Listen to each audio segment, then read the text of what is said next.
Okay. Good morning, everyone. My name is Ninin Ang. I am a contract manager for this research project. Thank you, everyone, for joining us for the research seminar on the effect of exposure to wildfire smoke on monkeys. Okay. Is it not going? This technical thing. Okay. Yes. First of all, I would like to start with the housekeeping announcement. This seminar is being recorded. Please use chat box to enter your question and comment at any time. Participant audio is muted. After the presentation, you can raise your hand by tapping hand icon in the pop-up at the bottom of the screen. We will call you in order that you raise your hand. If you need any question, if you have any question, please contact me at arb.ca.gov. So the slide decks and recording will be posted online soon. So today, meeting agenda is first, I will give you a project overview and introduce the speaker, PI of the project. And Dr. Miller, PI of this contract, will present the research finding. And followed by, after that, we will have a questions and comments period. Okay, let's start. So the background of this study is a wildfire contributed significantly to the air pollution, and their occurrence is anticipated to rise due to climate change. So 5 particulate matter, the inhaled particulate matter PM2.5 is the air pollutant of highest concern to the public health from wildfire smoke. Although wildfire in California are predicted to increase in frequency and intensity in the coming years, lifelong health effects from the acute wildfire smoke exposure in sensitive groups such as children are currently unknown. Okay, so why that what is the CARB question for this project? What can we learn about the potential long-term health effect of wildfire smoke by studying its impact on monkeys exposed during their infancy? So this project is important to assist the CARB in understanding wildfire smoke impacts on children's health and information, effort to protect public health from harmful effect of air pollution. So today's speaker is Dr. Lisa Miller, principal investigator of this project. Dr. Miller received her PhD in comparative pathology from UC Davis. Currently, she is a professor of anatomy and cell biology, anatomy, physiology, and cell biology at the School of Veterinary Medicine at UC Davis. She is a lead scientist in the Cardiorespiratory Disease Unit and Inhalation Exposure Core at California National Primate Research Center.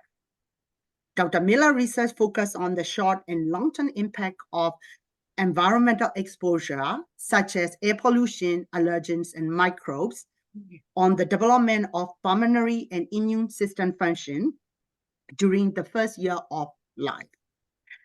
I will pass it to Dr. Miller. Dr. Miller, the floor is yours. So I will stop sharing my slide. Okay. Yep. Okay. All right. Thank you. Yeah. So let's see. Go ahead and share my screen. Okay, going in. So does everybody see this in presentation mode? Yes. Okay. And as Hin mentioned, feel free to ask questions throughout the presentation. I may not notice, so I asked Hin to holler at me if I need to stop and address a question. So thank you very much for the introduction, Hin. So the title, the official title of the contract, which is slightly different to the title that Hin used, is Health Impacts of California Wildfire PM2.5 across the lifespan. Oops, okay. And so, again, this is the official agreement number, the contract, and which was completed earlier this year in terms of the reporting. And my understanding is that the report is going to be made available, if it's not already available, through the Air Resources Board website. And it will provide more detailed data from the study. So the objective of this contract, the study, was to determine the long-term health impacts of wildfire smoke exposure during neonatal development. And so Hin introduced the topic of wildfires. I certainly don't have to tell this audience why this is such an important air quality issue to address for the state of California, as well as nationally and even internationally. I should mention, I met with the University of Sydney yesterday to talk briefly about their issues with what they call bushfires, which is the equivalent to wildfires. So this is really a global problem. So our own US EPA recognizes wildfires as a significant source of air pollution. And it's the amount of air pollution generated is estimated is at least half of the air pollution in the Western US. And this statistic probably will change dramatically as we quantify the air quality measures across.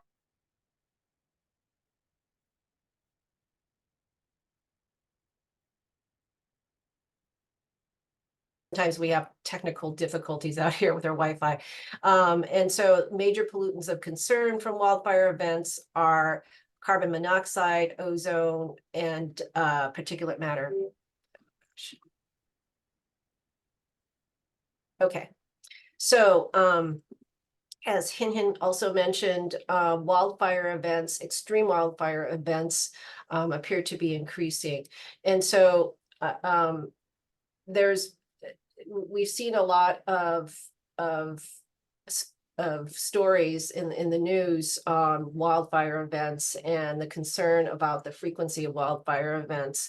According to the data that we have thus far, it doesn't seem like we actually have more wildfires per se. What we're experiencing, which is causing us great concern, is greater severity of the wildfire events that are taking place in terms of numbers of acres burned, which is shown here in this graph, which is compiled from the National Interagency Coordination Center. So again, it's not so much that the overall number has changed, but how severe in terms of destruction, overall destruction, acres burned, that component has dramatically increased over the years.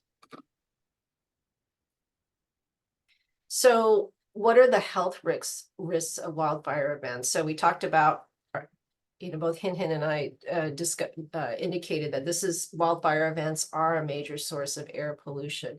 So what are the health risks, as with other forms of air pollution? So with wildfires, the immediate health risks are direct and physical. So burns, heat-related illnesses, and so forth. And there's a lot of interest in trying to understand these issues, as well as mental health issues in firefighters and residents who have had to experience wildfire events. So in addition to burns and heat-related illnesses, wildfire smoke can elicit eye irritations, increased respiratory events, as well as ER visits and hospitalizations. And I'll talk more about that in a moment with some recent studies from other investigators. There is some evidence, and again, it's been highly variable, that cardiovascular events following wildfires have increased, but the data seems to be inconsistent. Just overall, there appears to be respiratory issues seem to sort of rise to the top in terms of acute responses to wildfire events. So the other problem with wildfires, not just in terms of destruction and the acute health impacts of the smoke and other the soot is this issue called the wildland-urban interface, which is some terminology that I'm trying to get used to using. But this is, I think, becoming a major concern with regards to the toxicity of wildfire smoke. So the wildland-urban interface is where wildland vegetation and houses are in close proximity. So what happens is that during a wildfire event, you have not only combustion of biomass, but you also have combustion of man-made materials, and then the combination of the two. And so we're just starting to really, I think we're just scratching the surface in terms of understanding the toxicity of this mixture. And it's obviously very difficult to characterize just because of the diversity of components that could go into this combustion event.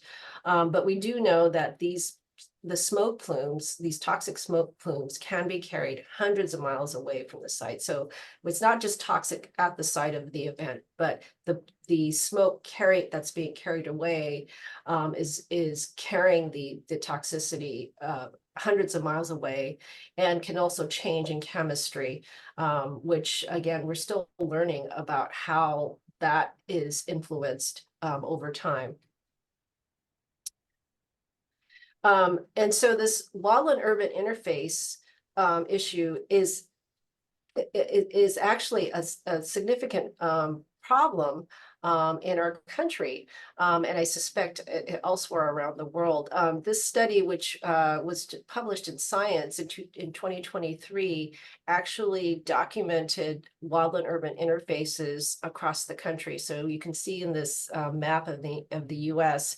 So the darker blue colors are the states that have higher numbers or higher frequency of housing that are considered within the wildland-urban interface. And I'm not showing this data here from the study, but what they showed is that, in fact, people are not constructing their homes further away from these wildland areas. In fact, it seems to be escalating over time. People are, in fact, encroaching. The housing is encroaching into these wildland areas, which again increases the potential risk of these wildfire events, resulting in increased toxicity. So, is there evidence that the smoke from these wildfire events is worse than other forms of combustion? So, for example, from automobiles, just as one example. And so we don't, again, have a lot of data yet on differential toxicity, although I think there's a study that's coming out shortly looking at human events or human exposures and human deaths associated with wildfires in California.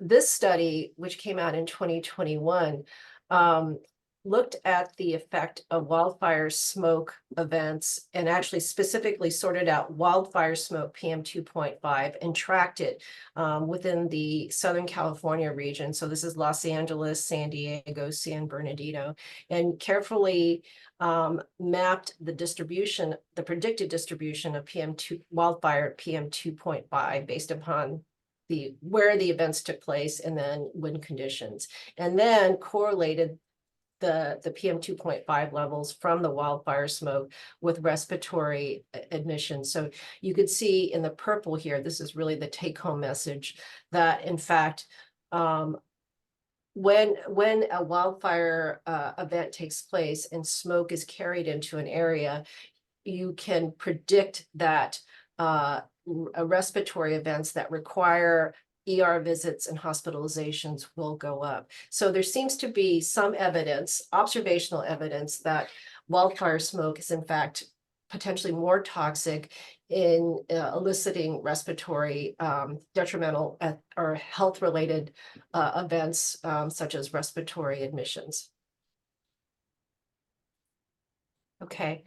Another study that I wanted to use to illustrate the potential differences, and I say potential because we really don't have the experimental data, the potential differences between your typical combustion of wood, I should say. I don't know if that's typical, but so for example, with a prescribed fire, which is just strictly limited to biomass versus a wildfire event that would result in combustion of biomass as well as other man-made products. So this study, which was published in 2019 from Mary Pernicki and Carrie Nato, reported that compared the various volatiles as well as PM10 and PM2.5 in prescribed versus wildfire smoke within the, I believe this was the Bay Area. These data were collected in the Bay Area, so this was smoke coming into the region. And then interestingly enough, I thought this was quite intriguing. In a small cohort of children, so school-age children, when they evaluated their immune systems by blood collection and looking at specific phenotypes of T cells, what they found in these children, it looks like it's 90 days after being exposed to either a prescribed fire or wildfire, they found a suppression of a T cell phenotype. So this is called a T helper 1 phenotype, and this is important for and so it's important for host pathogen responses, which would suggest that these individuals might be more susceptible to infectious conditions. So, or their immune systems are not as protective, I should say. So, as Hin alluded to, my main interest is trying to understand the effects of air pollution on susceptible populations, particularly pediatric populations. And so the question for this study is, the overall arching question is, can exposure to wildfire smoke result in long-term health outcomes in susceptible populations? So what are we talking about when we're talking about susceptible populations? So children, as I indicated, but also just keep in mind that there are other susceptible populations, older adults, pregnant individuals, people with pre-existing health conditions such as COPD or asthma, and then outdoor workers. And when I say, the reason I emphasizing long-term as opposed to short-term is that with children, because of their growing immune systems and developing respiratory tract, lung development, actually lung growth continues into early adulthood. So they may not experience, or they may recover from short-term exposures, but the potential for long-term health impacts, changing of the respiratory tract and the immune system, may result in detrimental health, chronic health conditions much later in life. So you may not see something right away, but we may see something, an uptick in health outcomes, detrimental health outcomes later in life. So to address this question, so I've in my research program, we conduct experimental studies, but for this particular study, this has been a really, fascinating opportunity to actually evaluate the health effects of ambient air pollution events. And so we really took advantage of the opportunity to study air pollution, ambient air pollution exposures in susceptible populations by studying the animals that live out here at the California National Primate Research Center during these events. So as illustrated here, UC Davis and the California National Primate Research Center, which is located just on the outskirts of UC Davis, has experienced multiple acute air quality events over the past 15 years. So the focus of what we're doing for the talk here today is the exposure event that took place in 2008. So you can see from the satellite images, the smoke sort of moving across the state of California. This little blue dot, if you can see it here, is the city of Davis. So you can see the amount of smoke we experienced over a decade ago. Since this time, we've also experienced additional severe air quality events in our area. So one is the 2019 Camp Fire, which I know all of you are very familiar with. This took place in, oh, these dates are wrong, so sorry. This took place in the fall of I believe it's 2018. It's 2018. This is incorrect.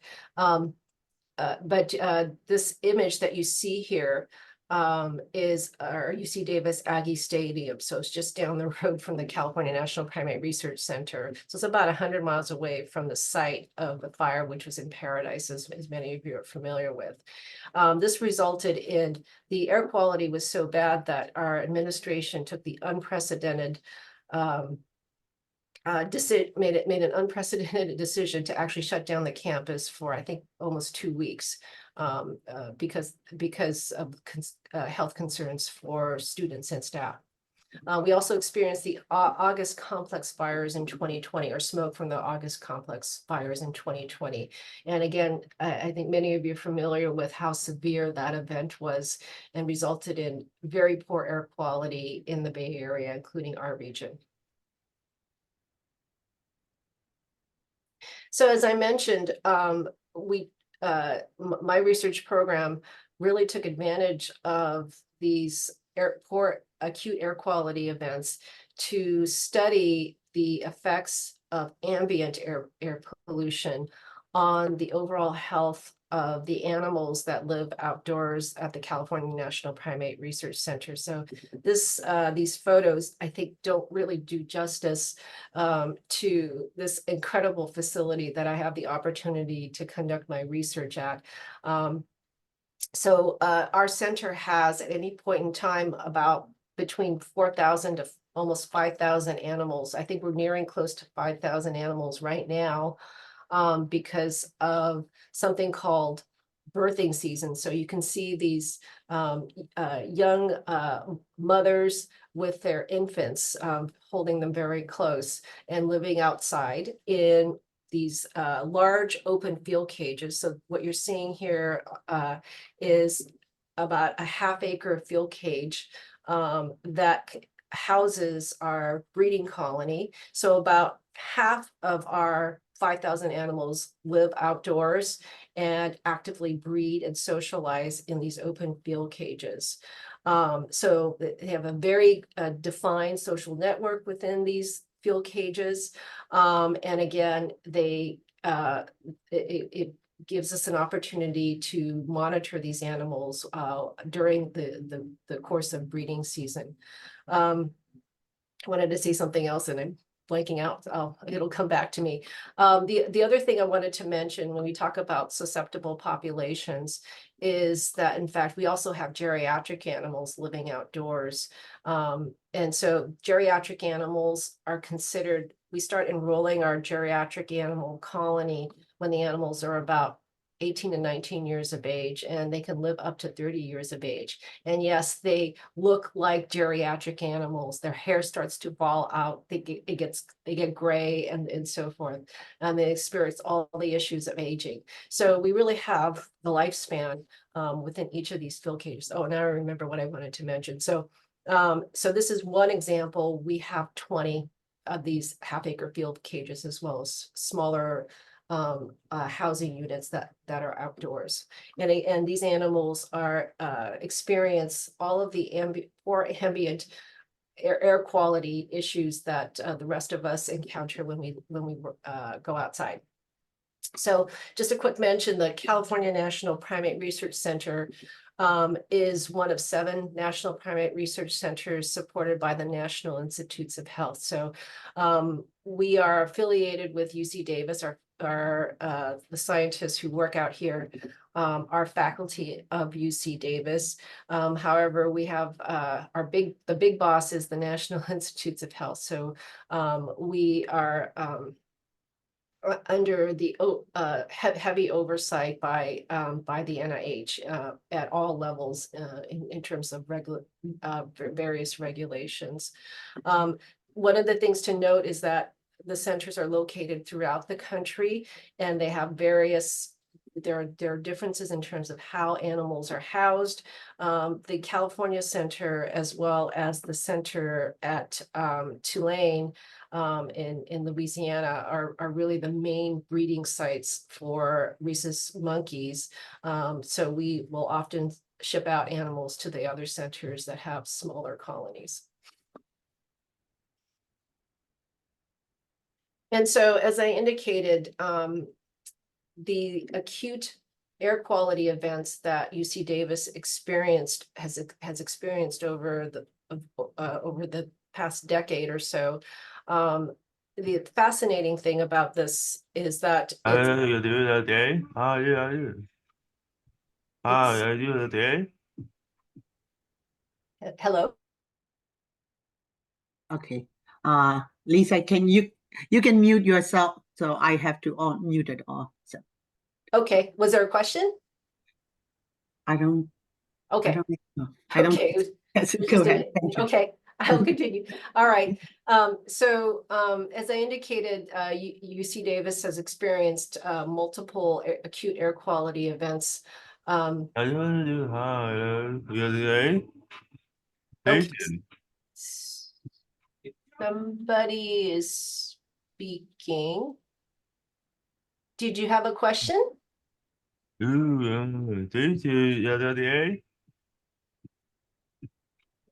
I'm sorry, I'm not understanding.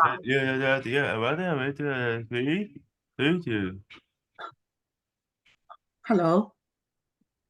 Could you mute yourself if you don't have? Can we mute everybody, Nin, and then Yes, just I have unmute it. Yes, Lisa? yeah, I will do that. Yes, yes. Lisa, you have to unmute. So Okay, I'm just going to keep going. yes, yes. Okay. Thank. Yeah, sorry All about right. that. So the wildfire events in our area coincided conveniently for the work that I do, coincided with birthing season. So what is birthing season for us? So rhesus macaques, and this is not true for all species of monkeys, but rhesus macaques are seasonal, what we call seasonal breeding. Okay. Hello. Thank you. Hello. If you don't mute, if you don't mute yourself, I have to kind of kick out. So could you please stop doing that if you don't have a question? I appreciate that.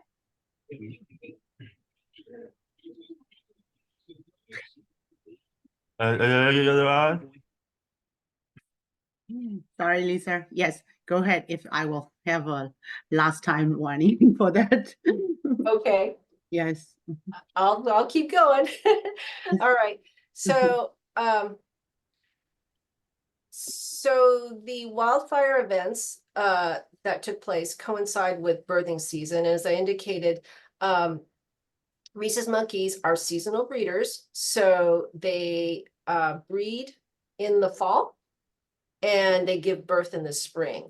So typically in the months from March through July, we get this giant uptick of infants that within our outdoor colony.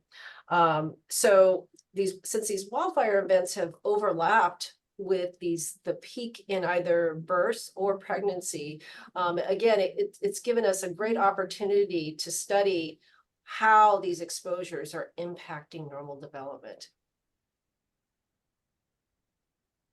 So again, the overarching question really for this study for the past decade or so is, can exposure to wildfire smoke result in long-term health outcomes in a susceptible population? So just taking a step from the very beginning of when we started these studies, we studied animals that were infants and living outdoors during the 2008 Trinity Humboldt wildfires. And just keep in mind that, based upon when you're looking at the data, keep in mind that the number of acres and structural loss from these fires was less than the 2018 and 2020 August complex fires. So we certainly don't have the hard data. Excuse me? Oh, we don't have the data or the to confirm that toxicity is less, but you can extrapolate based upon, again, overall numbers of acres burned as well as structural loss. That in fact, this fire is probably not nearly as toxic as the 2018 and 2020 fires, which is a little bit scary. So what this graph shows you is the wildfire event, and you can see the peak of PM2.5 at multiple times throughout the wildfire event. And I should note that these data were collected about 2 miles away from the California National Primate Research Center, because we conveniently have a California Air Resources Board monitoring site just on the UC Davis campus. So considering that we have this monitor very close by and our animals just don't leave the area, I think we have a pretty good estimate of the amount of exposure our animals encountered during these various events. And so we evaluated these animals following this event in adolescence as well as in adulthood. So here are the objectives of the overall contract and then I'll be presenting the data resulting from these objectives. And I just wanted to, just so that everybody understands what exactly we propose to do and the data from the various objectives. I'm not going to read through all of this. I'm just going to summarize very quickly. There are 4 objectives. The first objective really focused on collecting data for air quality so that we have these measures of amount of exposure relative to the animals. And then the second objective focused on trying to understand immune function in these animals by blood samples collection. The third objective was to understand respiratory health by using, in this case, imaging parameters, and you'll see this data in a moment.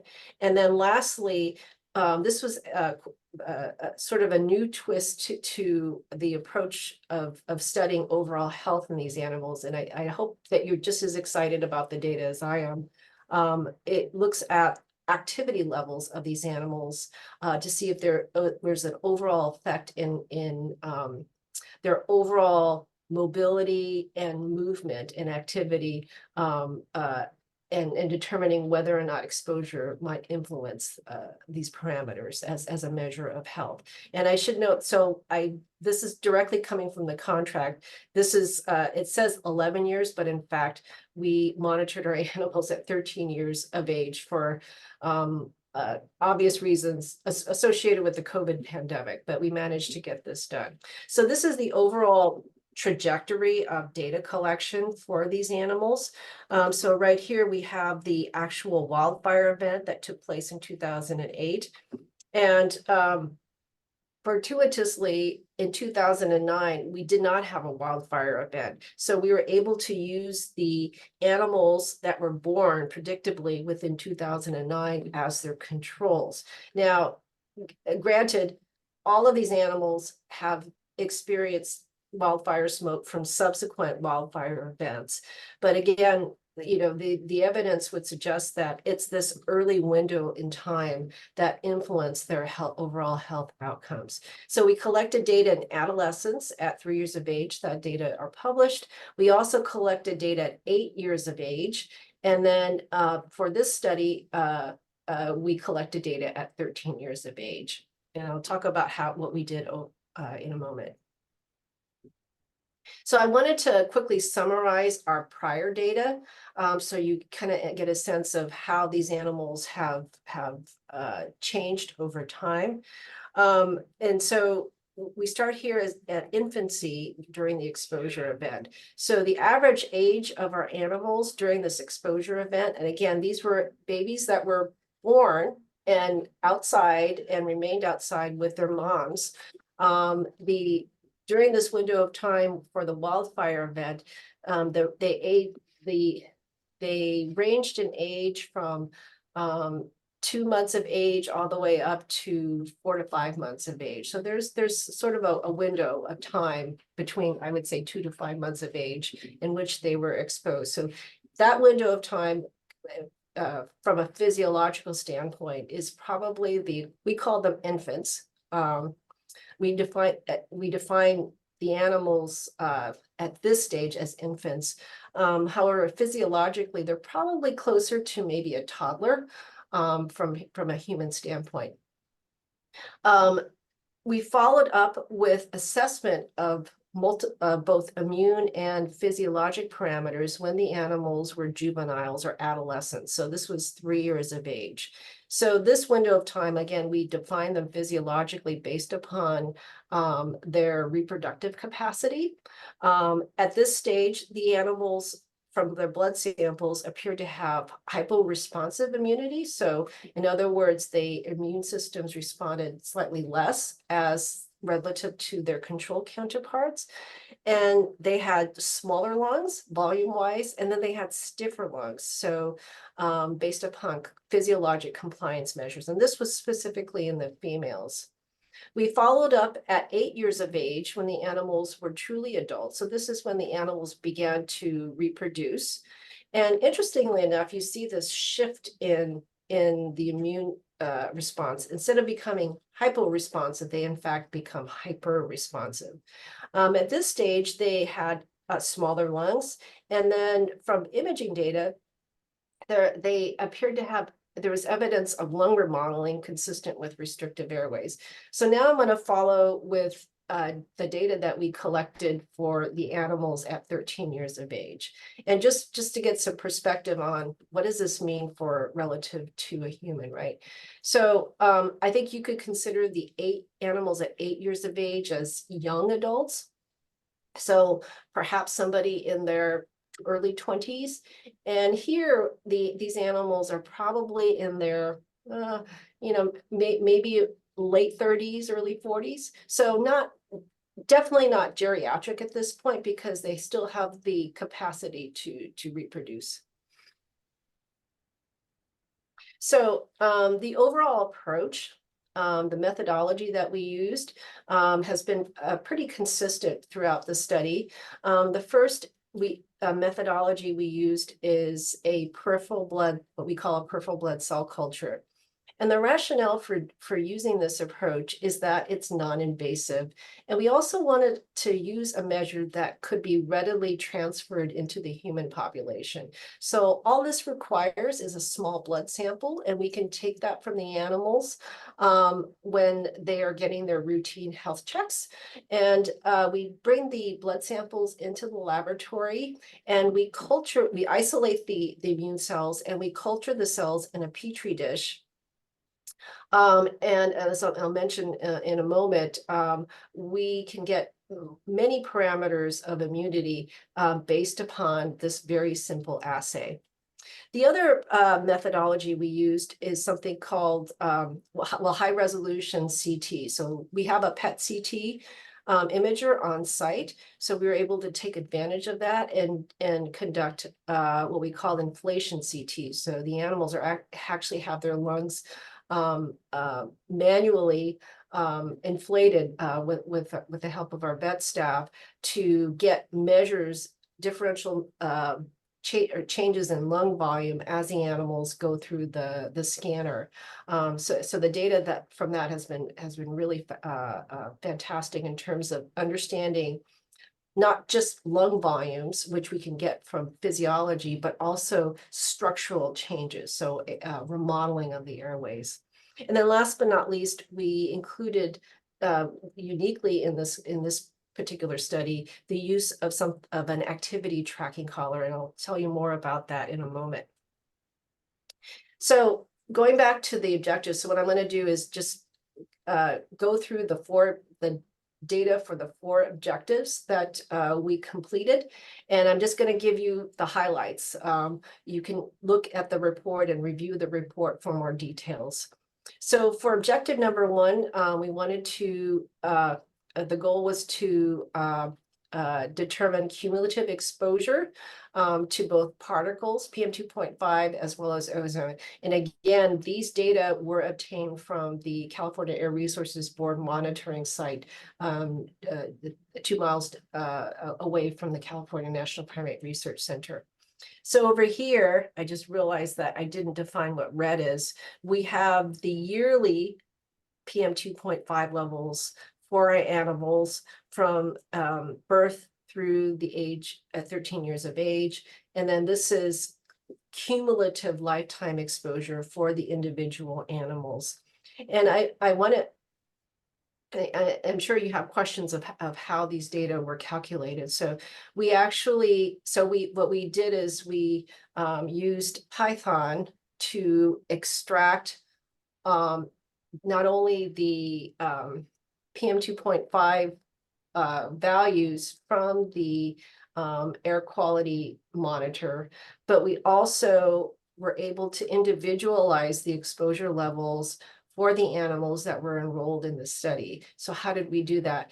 And this is actually, I think, very important because we're actually getting down to individual animals. So our animals live outside, or the animals, at least in this study, lived outside for the bulk of the time of the study.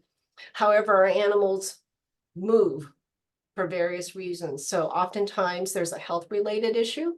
The animal might come indoors for a short period of time and get an assessment and go back out. That's usually the goal for our veterinary staff, is to get the animals back out as soon as possible because of social stability for the field cages.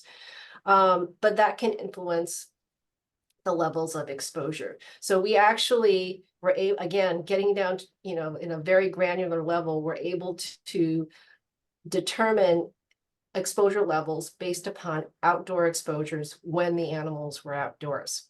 And so we don't see much, or we see, I think, overall, not a lot of difference between the wildfire exposed animals in red.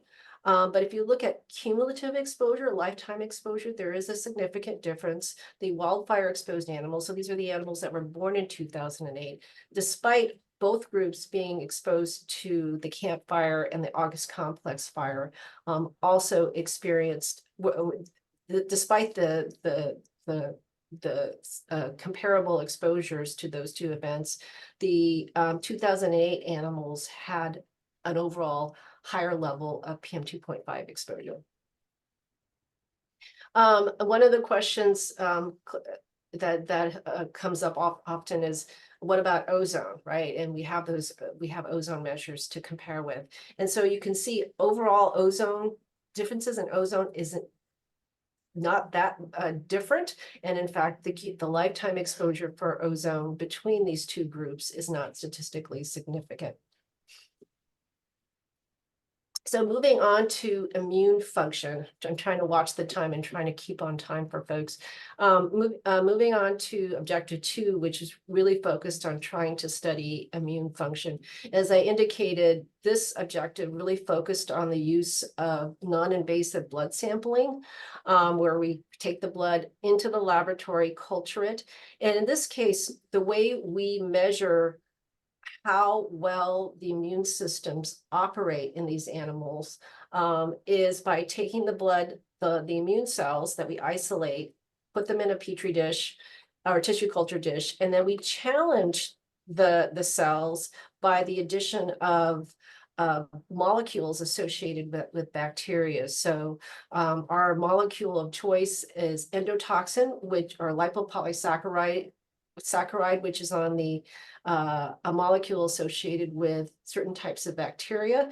And this will often trigger an immune response to these challenges. And then the readout for these immune responses is IL-8 and IL-6, as well as a multiplex of 29 cytokines. And so what does the data look like? So wildfire, so overall, I think based upon the data we've collected so far, which has been very consistent, what we found in the 8-year-old animals, so this is the previous study that we conducted, as I indicated, there was evidence that the immune systems were hyper responsive or hyper-inflammatory.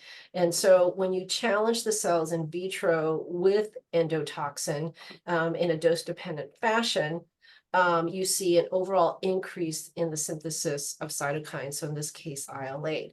Comparatively, in the 13-year-old animals, we also see a significant increase in the production of these pro-inflammatory cytokines, such as IL-8. So again, for the immune system, what we're seeing, they start off being hypo-responsive, but then they shift over into a hyper-responsive or hyper-inflammatory phenotype as they get older, again, relative to their unexposed counterparts. In addition to looking at some of the individual cytokines, IL-6 and IL-8 are sort of our go-to cytokines, because we know if we can trigger a response there, it's worth moving forward and looking at a broader panel. In this case, we did a deeper dive and looked at a panel of 29 cytokines, looking at whether or not we could detect a differential response to endotoxin challenge. In this case, we used a single dose, a single concentration of endotoxin, and we challenged the cells in vitro. And again, I'm just giving you a few highlights here from the 29 plex panel. The overall direction of the response is, again, consistent with the data I just showed you. It's a pro-inflammatory response. So you're seeing enhanced secretion of cytokines associated with chronic inflammation like IL-17, as well as macrophage-derived chemokine. The other interesting thing that we saw over here is reduced production of IL-10. So what is IL-10? IL-10 is considered an anti-inflammatory chemokine. So you're seeing cytokines that typically go up with inflammation in an elevated fashion, and then these cytokines that are important for downregulating that response are reduced. And again, suggesting that the immune system is in fact going towards a hyper-inflammatory state. So the third objective, which has been also a really fascinating set of data, was to look at the effects of this exposure on respiratory health as the animals matured. And the way we did, so initially we conducted traditional physiologic measures, lung function measures. We since have moved on to using high resolution CT. And the advantage of high resolution CT is that it has the ability to give us a little more information on airways remodeling. And so the way we measured the changes or potential changes in the overall structure of the lung, as I indicated, the animals were scanned, they're sedated and scanned. We collect the data, and then we partnered with a company called Fluida, which developed AI methods to sample regionally and quantify changes, structural changes, using the CT images.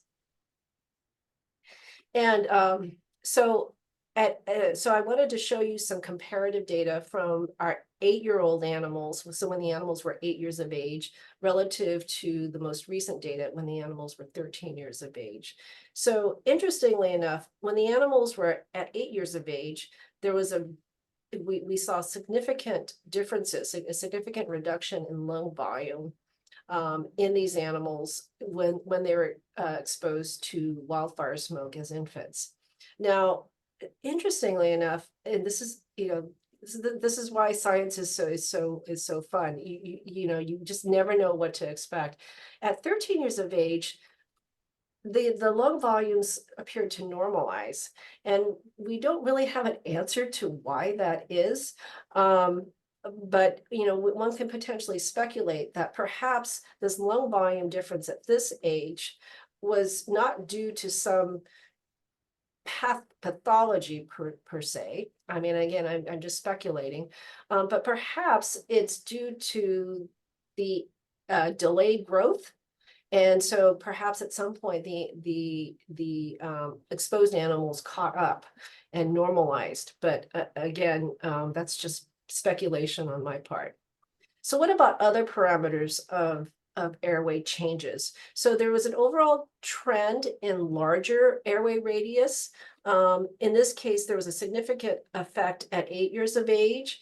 And at 13 years of age, again, not statistically significant, but very close to significance within the wildfire smoke exposed animals. So the effects are still consistent. It's going in the same direction, but perhaps not as robust. And it may simply be to the number of animals we sample. Perhaps if we sampled more animals, we may have detected a more statistically significant difference.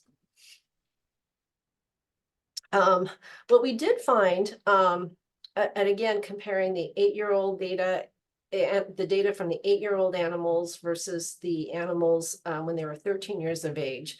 At 8 years of age, we found an increase in blood vessel density, which is fascinating. And we can come up with all sorts of speculations as to why that is, but certainly it's associated with a variety of different chronic lung conditions. At 13 years of age, this phenotype was consistent. So in 13 years of age, particularly in the smaller airways, we found a significant difference and a significant increase in blood vessel density in the exposed animals. Okay, so lastly, the final objective was to study the effects of wildfire smoke exposure on physical activity in adults. So this is the real new, I mean, truly new and innovative approach that we use to study how exactly this affects their daily lives in terms of their overall health. And our approach to doing this, because again, we want to do this non-invasively in as natural of a condition as we can to mimic their daily lives. And so what we did is we generated these collars. They're made out of synthetic material, and we had to go through a lot of rigorous testing to make sure this material is non-toxic. We actually had these collars 3D printed for each one of these animals to make sure that the collars fit well, and the animals were allowed to actually go back into their field cages with these collars, so they were able to interact normally with their counterparts. And so this little quarter-size object here is an accelerometer. So while these animals are wearing these collars, we're getting measures of overall activity. So here's the striking finding. So our initial hypothesis based upon the lung data that we had was that perhaps we might see reduced activity due to what we speculated as reduced lung function. In fact, and you can see this here, on the left, we have a representative data from our control animal, one control animal versus a wildfire exposed animal. So the hypothesis was that we would see less activity, but in fact, we were wrong. In fact, we see more activity in the wildfire exposed animals. So just walking you through here. So you're looking at data collection from a Monday, from a week, so a Monday through, or Tuesday through a Tuesday here, and a Monday through a Monday here. So 7 days of data collection. And the little blips that you see, and you can see the timestamp, so we can actually correlate the activity with time, and or specifically with a time of day. And so you can see that the black bars, that the upticks that you see are much greater in the wildfire exposed animal relative to the control. So if you collect these data, you find that in fact the wildfire exposed animals were more active than their controls. And I have to say, my postdoc at the time, Dorothy Yu, when she came to me with this data, she was just crestfallen. She's, what does this mean? This is not what we expected. And I said, well, wait a minute, let's look at the data. And one of the things that struck me, because we actually have the ability to detect sleep relative to activity levels in these data. So in fact, yes, the wildfire exposed animals were more active. They were more active because they slept less. And you could, the difference here is just stunning. And I have to say, these data were not collected all at once. They were collected over the course of, I would say, 4 months, randomly sampling across multiple field cages. So again, very consistent finding. These animals were more active because they slept less. So the question is, why, right? One of the intriguing things, because we have a timestamp on our all of the accelerometers, one of the things I asked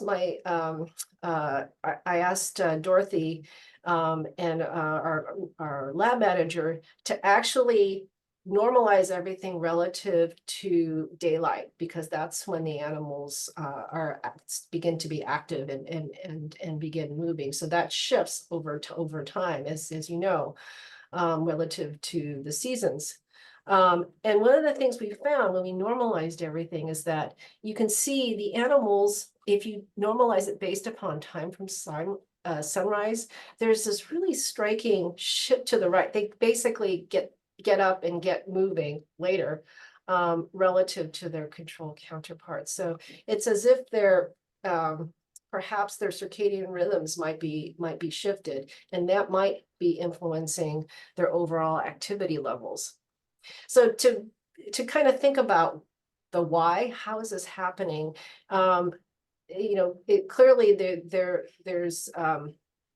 may be some epigenetic mechanisms that could be taking place. If you can speculate that circadian rhythm is in fact controlling some of this, we know that there are shifts in cortisol levels throughout the day. So when you wake, you have a very high cortisol level, and when you go to sleep, you have low cortisol levels. So we speculated that perhaps we could use cortisol levels as a measure to determine whether or not that might be influencing this outcome.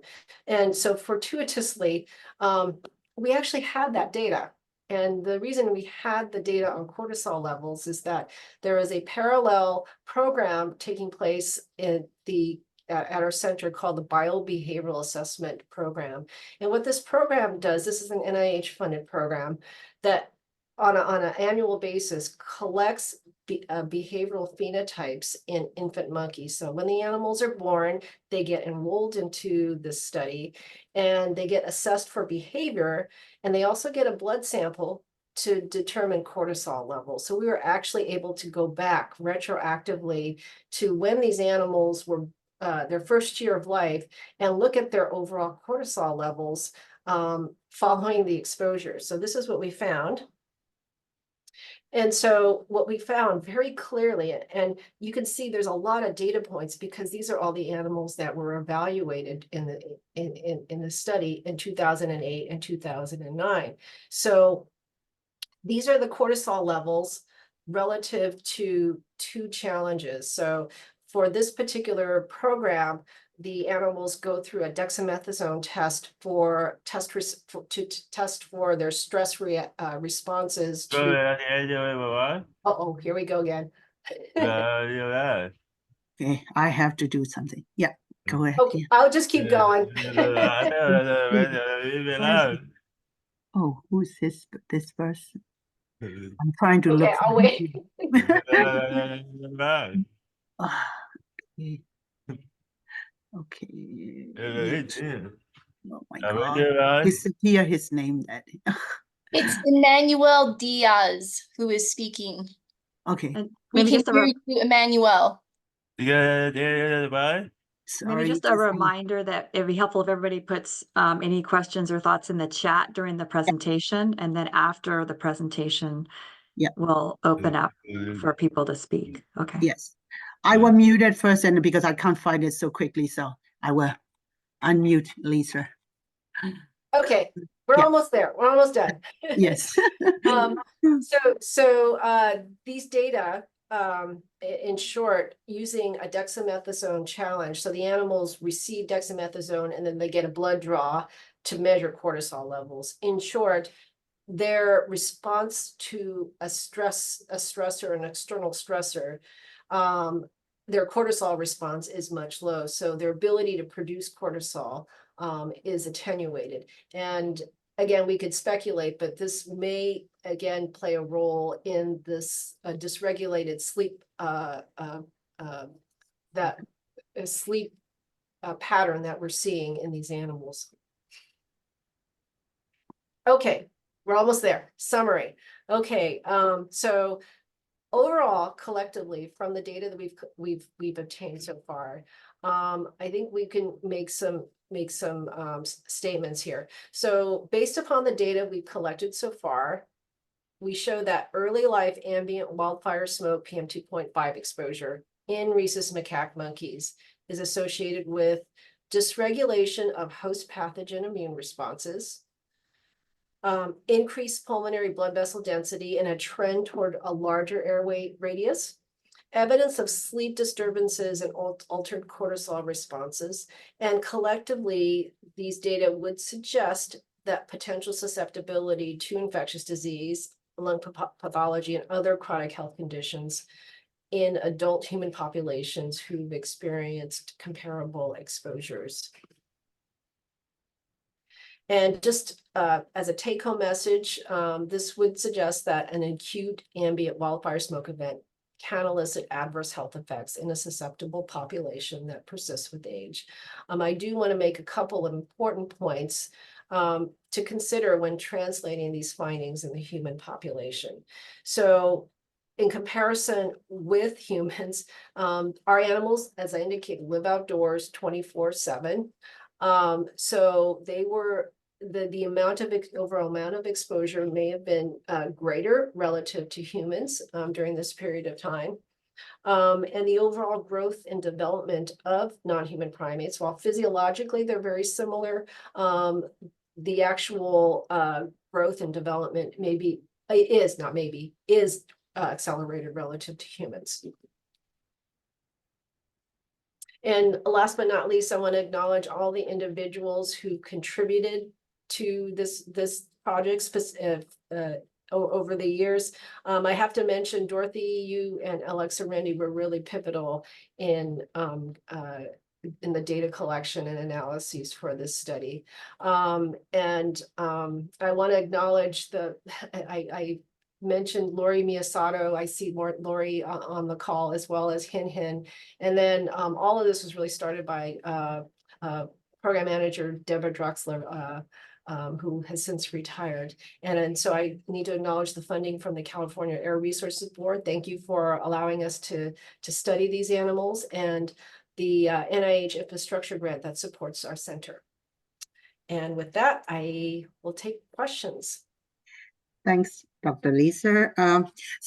Okay, please type in any question or raise your hand. So since I'm waiting, and I have one quick question regarding your last data about sleep disturbance and those wildfire exposed animal, low melatonin level and high cortisol. So that means it's a stress, right? They have a stress. So, study have found that those stress level are also related to let me see. I can mute him. I just muted him. Okay, thank you. Okay. Yes. Yes. So it's so stress is related to if in the later in the life also the cardiovascular disease and cancer. So will you be continue to follow up to study those? So it's a good, that you have all the control and everything. Are you thinking to study or someone? I mean, I'm gonna keep muting this. Yes. Can you Yes. mute everyone participant or no? Yes, a new all participant. I can do that. So somebody already muted, I think. Yep. Go ahead, Lisa. Sorry about that. So. Certainly. And that's something, in terms of the resources that we have, it's certainly that what we can do is monitor our health records. One of the things I didn't spend a lot of time, I just keep muting him. Yes, didn't spend a lot of time talking about is I don't know. I don't know how As we mute, let's just remind everybody that we're happy to accept chat questions and comments if there's any, if people need to express themselves in different ways or email to Nin. I think do you have your email address there? Maybe you could put your email address in the chat again. If anybody has any questions and need to express them, then they could email them to you. So there are lots of different ways to communicate questions. But in the meantime, to allow Lisa to speak, we will need to mute if she's not able to speak. But we do want to hear comments, and we want to hear any thoughts, questions, comments people have in different ways. Thanks. Yes, I will add that in. Yeah. Okay. I have some question in the chat. So let me get that. So I'm sure. Okay. So let me go back. Do we have more data about the exposure from the Owen asking? Do we have more detail about the exposure, such as PAH, carried by these particles? That's a great question. I believe that there have been publications specifically from the 2008 fires, and those were collected. Oh gosh, I'm just trying to think off the top of my head. I think Jerry Last, who is a retired faculty member here at UC Davis, collected those particles and did the PAH analyses, but nothing extensive. And I think it's important to keep in mind that when the 2008 event occurred, we were not routinely collecting these particles for any type of analyses. My recollection is that at least with Jerry's particle collection, he literally just went up to the top of the roof of the School of Medicine building and collected the particles and had them evaluated later on. So yeah, there's pretty limited data. I think there's more extensive data now on the more recent fires, the 2018 and the 2020 complex fires, primarily because we were much more ready in terms of how we were collecting the material. Okay, thanks. So yes, limited data, I would say. And I believe there are PAH data on those. I'm just trying to remember off the top of my head. I believe there are PAH data. And there were no differences in PAHs between the particles from the PM2.5 or the PM2.5 from the 2008 fire relative to another source of PM2.5, and I can't remember I mean, traffic related source of PM2.5. But I can't remember the source just off the top of my head. Okay. I can pull the paper and I see the paper in front of me. I can't remember it. Yeah. So Alvin was helped to answer that, also saying that I have post Napa Valley glass fire soil sample and indoor dust sample showing increased level of metal, PAH, and even some VOC, even increased hexavalent chromium level. We'll be publishing soon, but we'll be happy to present the CARB in a seminar in person or Zoom. Yeah, please contact us if you have any like paper or like we will talk about it later. Yeah, Thank great. you. Yeah, okay. And Clouds was asking, I wonder whether wildland firefighter also have attenuated cortisol response. He was saying that they were, is it the study was showing that? Probably their study showing that. Yeah, I'm not familiar with those data, so I don't know. Yeah, okay. Elvin asking question that, have your CT scan noticed any increased presence of neoplasia in the respiratory system? Oh, interesting. No, we've not. And neoplasias are actually pretty rare in our colonies, not just our colony, but across nationally. When you do start to pick up neoplasias where you start to pick up neoplasias are in the gastrointestinal tract. You'll start to pick up adenocarcinomas, for example. It probably speaks to the environment of these animals. They have a very, well-regulated diet and regulated healthcare. But we speculate that some of the GI issues actually may be due to the antibiotic use and probably not any other environmental. Yeah, a good question. I saw that Karen, Kathleen was saying, thank you very much. This was a wonderful webinar. Will the link to the slide be sent after this webinar? Yes, we will be posted. And in the ARB website, I have put the link, but I will put the link in again. So is there have a place that national data on relative toxicity show a map of California with estimated toxicity available somewhere for wildfire in other states? I not yet, but I'm sure those data are coming. I know that my colleagues on the East Coast are working very diligently to study the health effects of the exposures they experience from the Canadian wildfires. So I suspect that that's coming. Okay. Laurie was asking, saying wonderful talk and fascinating result. I was wondering whether some of the decreased relative effect in the wildfire exposed monkey might be due to increase in the control group, since both groups were exposed to the campfire and August complex fire. That is, a control animal could be catching up in the accumulated exposure. Yeah, that's actually a fantastic comment, Lori. Very astute. That's entirely possible. It's entirely possible. We don't, monitor the animals, at least this cohort of animals. We didn't collect any data immediately following the exposures. But that's actually another potentially good hypothesis for that could explain why the two groups are sort of leveling out. That's a great point. So one more question.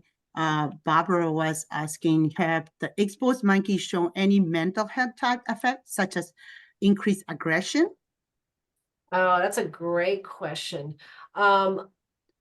We've not seen anything. I'm just trying. No, we've not seen anything, but I've not asked the behavioralists, quite honestly, whether there were any, major issues associated with these animals. So that's a great question. We can certainly look into that. Over there, Hi. Oh, somebody already muted. I just Okay, thank you.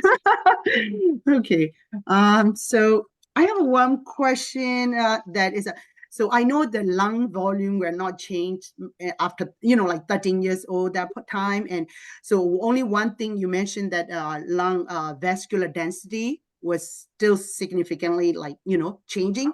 So I'm wondering that is, does it mean this vasodilation is still continuing? In other words, are these indication of the ongoing oxygen and nutrient deficiency and lung damage in those the wildfire smoke exposed monkey? Because they are still, even though not volume, but still, yeah. I short answer is I don't know. We have the capacity to do measures of oxygen diffusion.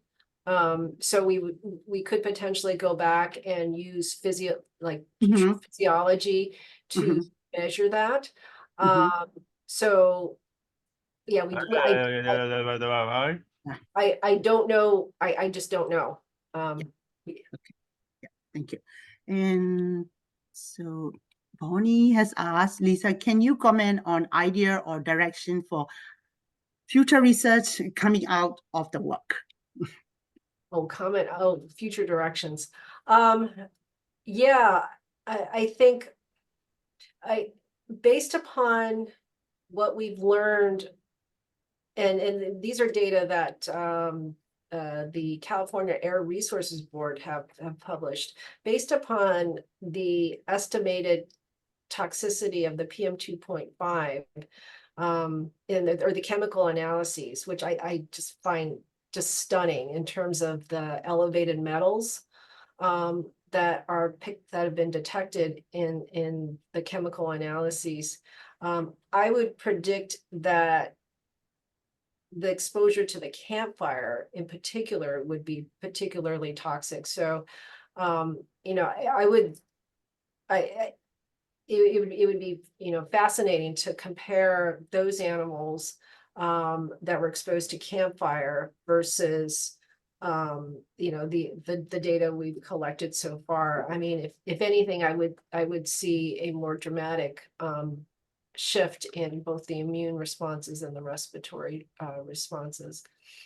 One of the things that because the campfire took place in the fall, we actually have a cohort of youngsters. They're a little bit older. They're about 8 to 9 months of age. And then we actually had some animals that were pregnant during the time. So one of the things that we're doing is we're just doing electronic health records analyses. We're collecting weights of the offspring as they come on board. And I have a very talented undergraduate at my laboratory who's very good at data analyses. And what we found, and I mean, he's just collected these data. What we found is that there are in fact differences. So females actually weigh more. The exposed females actually weigh more, and the exposed males actually weigh less. So there are clear sex-dependent effects of the exposure. And this is, again, just collecting weights.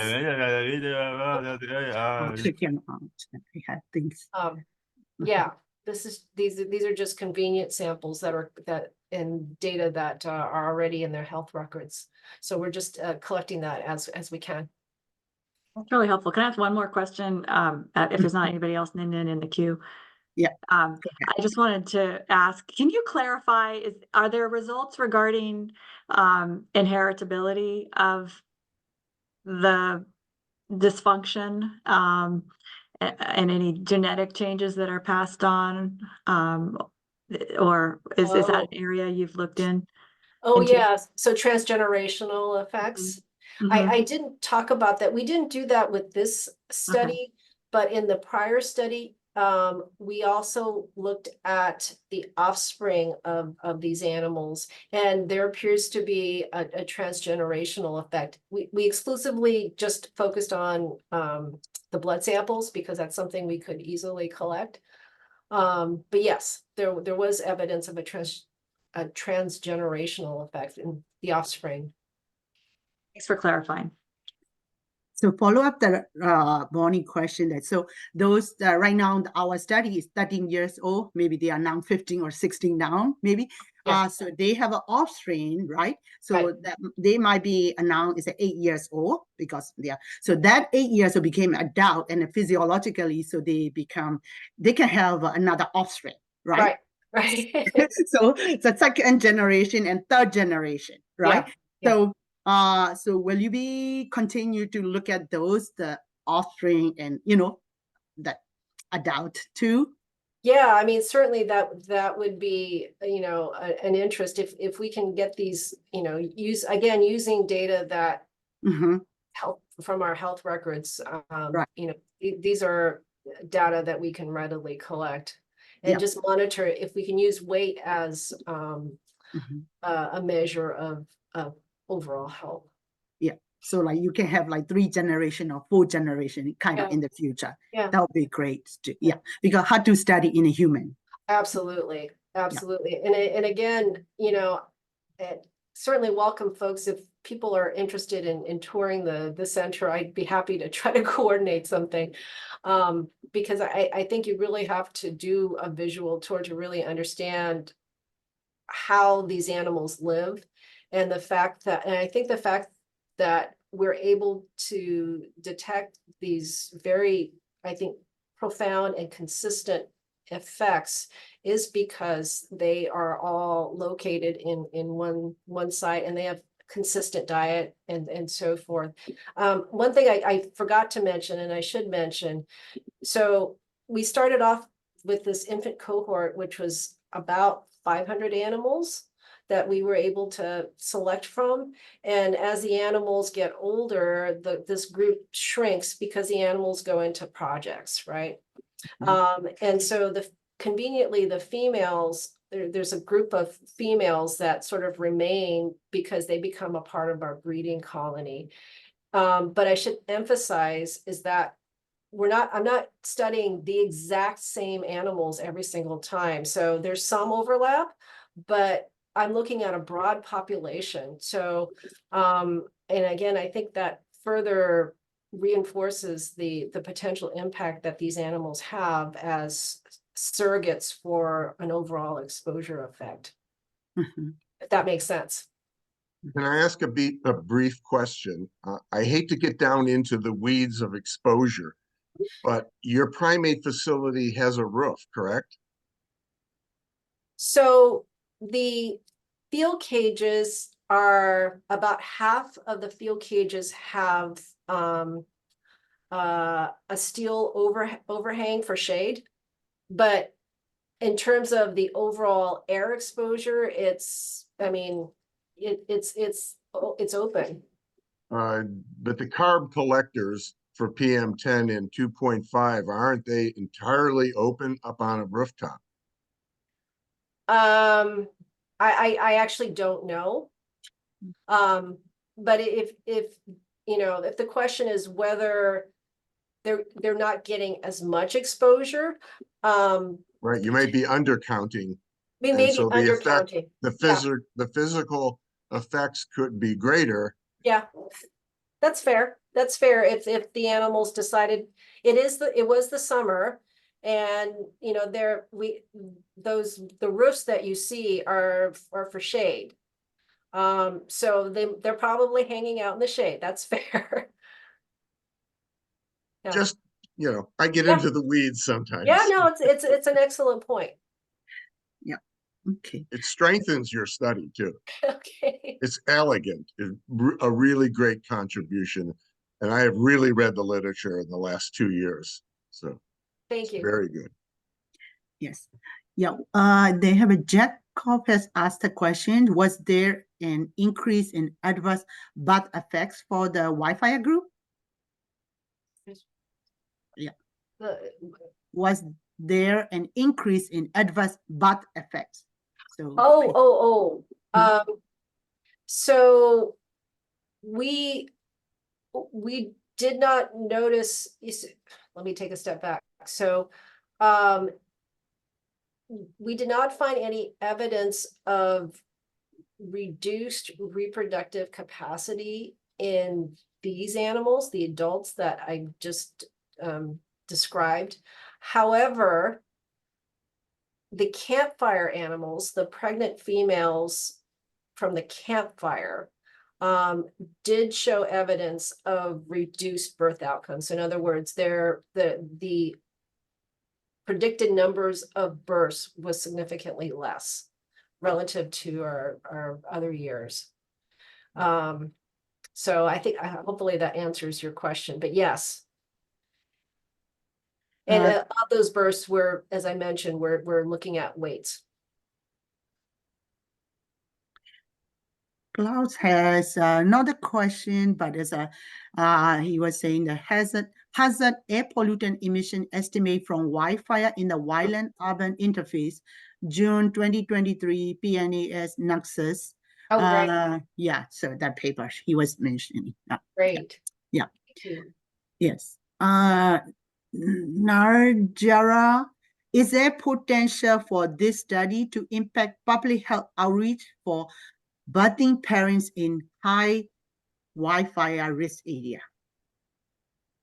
Oh, I mean, I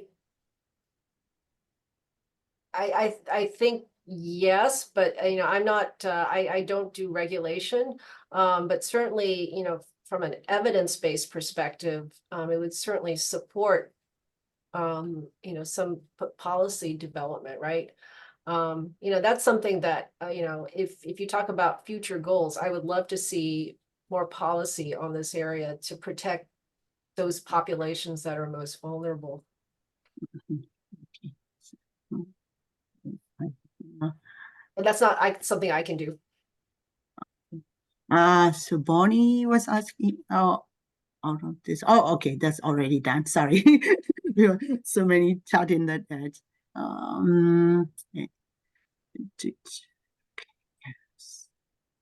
Okay. I lost track. I'm sorry if I missed it. Yeah, go ahead. Did we answer the question about aggression? I'm sorry if we did. I got a little distracted. Yeah. Did we The short answer answer was we don't know. Okay. Okay. Or I don't know. Okay. And just, we are doing our best to check in with Mr. Diaz and see if he needs anything. I know a couple people have asked about that. Yes. Okay. Yeah. Thank you. Okay. So, all right. So the slide deck will be in the link that in the future, we will post it in a slide and the recording. So I put the link, and if you have any question, or also that I put my question, my email address, and Bonnie also had put her email so that we can contact us. And is there any other question, please? I don't think we've covered one question. Have you collected samples from same animals in different age? There was a question earlier, but we didn't answer to the question. Oh, okay. So have we collected samples from samples? have you collected samples from same animals in different age? Yes. Yes. So and so whenever we can, we will collect blood samples and just bank them. Do I have samples for every single animal at every age? No. But when we have the opportunity to collect blood samples, we do collect them. Related to this one, for your study result, the compilation, they are from the same cohort of animals. Their blood sample and behavior sample and everything. Right. So it's the same original group. They were selected from the same original group of which we started off with about 500. Yeah, but they're not exactly the same,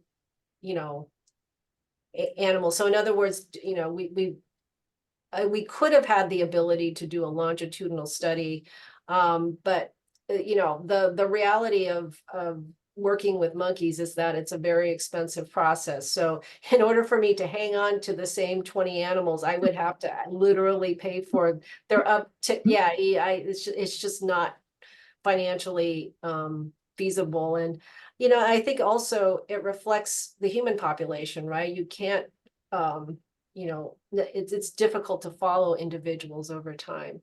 But I think it also strengthens the study in the sense that I'm not looking at the same animals. It's not, you know, and we still see an effect in this cohort. Yes. Okay. Yeah. Yes. Bonnie was asking, like, can you also post a video? Yes, we can post. Yeah. After all this, whatever review and everything. Yes, we will do that. Thank you. Yeah. So yeah. Is there any other question? So, and also, I just wanted to say that is Dr. Miller has interview with the Gris, so they have a video and showing talking about this study related that is really educational and you know, presented to the science, translated to you know, public. So I will also share with that so that you can watch it, so that more easy to understand. Yeah. All those the data and figure than this, right? Thank you. So, yes, if you have any question, that please contact me. I put my email address, and so yeah, thank you. Thank you so much, everyone, for attending, and Dr. Lisa Miller for the great presentation. So yeah, so we will keep it up. Yeah. Thank you very much. Thank you for the opportunity to. Thank you. Thank you. So we'll Excellent keep in touch. presentation. Thank Thank you you. all. Thanks so much. Bye-bye. Okay. And then Bye-bye. Bye-bye.